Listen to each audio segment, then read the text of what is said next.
Well, Dave, I mean, obviously we knew going in you were looking to establish a little bit of history, but now that it's been done, it's been accomplished, you're dual title holder. What's the feeling like for you? It feels great. It's just like it's another opportunity. It was another opportunity for me to prove myself. I know, like, a lot of people were saying he's a big guy and this and all of this crap, and I'm the real deal. I'm the real deal. I am the real deal. And when I come back and I fight again and defend my middleweight title, it's going to be even more violence.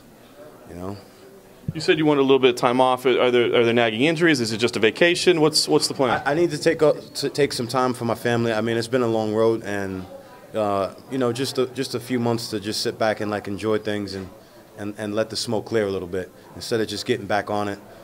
In this fight, I did suffer a few injuries, so I need to get those things addressed and then come back into 216 100% healthy. Is it personally satisfying the way you're finishing these fights? I mean, I remember a time not that long ago where people were criticizing you, saying you weren't a fun fighter, you were a boring fighter. Now you're going out there and finishing people, winning exciting fights. Is that personally kind of satisfying for you? Yeah, I mean, people don't realize that when I was in the UFC, like, I took my first loss, and it was a bad shell shock for me. I was, like, really young when I got in the UFC, young in the head, and just a really immature guy. And before that, I was finishing all my fights. So people don't really see. They didn't get to see the other side of me before I got to the UFC. They just seen me in the UFC being more a strategical fighter, at eking out wins and unanimous decisions. But now it's like I got my groove, and I got everything. And I have the option to knock people out or finish them by submission. It's been a long time since we've seen someone try to defend simultaneously two different titles. Logistically, how do you feel like this is going to play out? How is this going to work moving forward? This should open a lot of doors for me. I mean, I'd like to start doing some kind of acting and stuff like that, to where I don't have to get elbowed in the face. And I think I earned it. I think I earned a lot of different opportunities that'll probably come my way from doing something this historical. I think I'm probably the second guy from Dan Henderson to hold 2 belts in 2 different divisions and be a 2-division champion. World champion. So I'm really proud of that accomplishment. I got more to do. It's not done yet. Are you going to just try to basically stay at your middleweight size and just fight at the weight class above, or like how are you going to kind of toe that line of being in both divisions?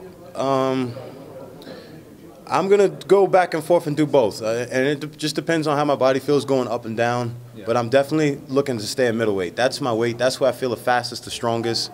Some of the 205ers in the world are really, really big guys. Yeah. And I'm 6'1", probably like going to cage 216, 217. Some of those guys come in there at 230, ripped up.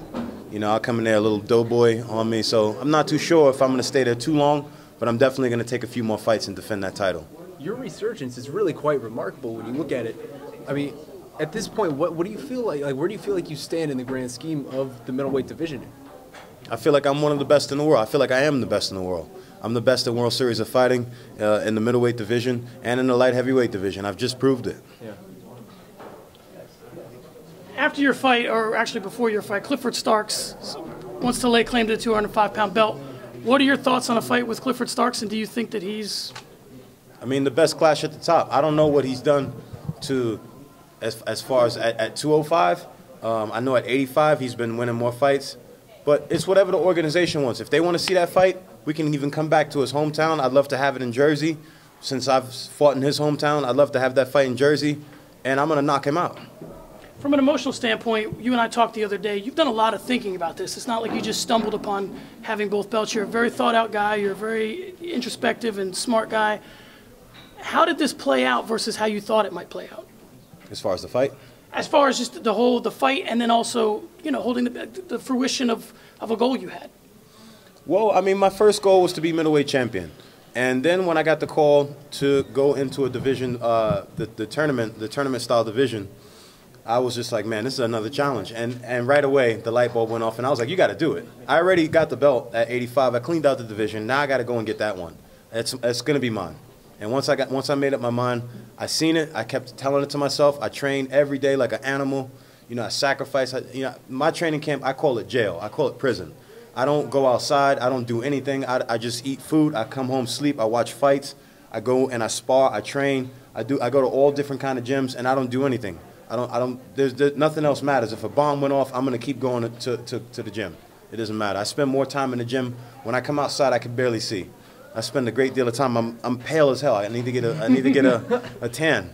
You know, got to get my golden brown back. You're happy to be out of prison right now. I'm happy to be out of jail. How far do you think you could take this? People are already starting to whisper about a heavyweight shot because the heavyweight division is very deep. I mean, is that something you think you could do? Nah, those guys are too big. I just sat next to the heavyweight champ. He could have it.